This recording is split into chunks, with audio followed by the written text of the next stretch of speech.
গণঅভ্যুত্থান পরবর্তী সংস্কারের অংশ হিসেবে পুলিশ বাহিনীতে যে পোশাকের পরিবর্তন আনা হয়েছিল তা নিয়ে শুরু হয়েছে বহুমুখী বিতর্ক।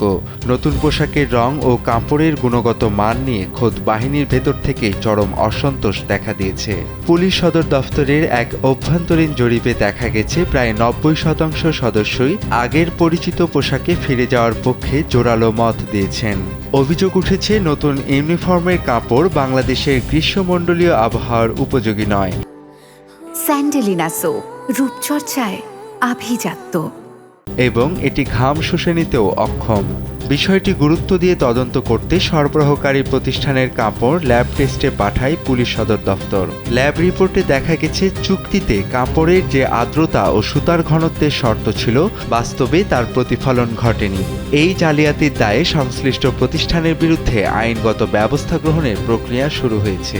স্বরাষ্ট্র মন্ত্রণালয় ও পুলিশ সদর দফতরের উচ্চপদস্থ কর্মকর্তারা আভাস দিয়েছেন, মাঠ পর্যায়ে পেশাদারিত্ব বজায় রাখতে দ্রুতই পুলিশের পুরনো বা কাছাকাছি কোনো রঙে ফেরার নীতিগত সিদ্ধান্ত আসতে পারে। তবে নিরাপত্তা বিশ্লেষকেরা মনে করেন কেবল পোশাকের পরিবর্তন নয়, পুলিশের হারানো ভাবমূর্তি পুনরুদ্ধারে রাজনৈতিক প্রভাবমুক্ত কর্মপরিবেশ ও কাঠামোগত সংস্কারই এখন সময়ের দাবি।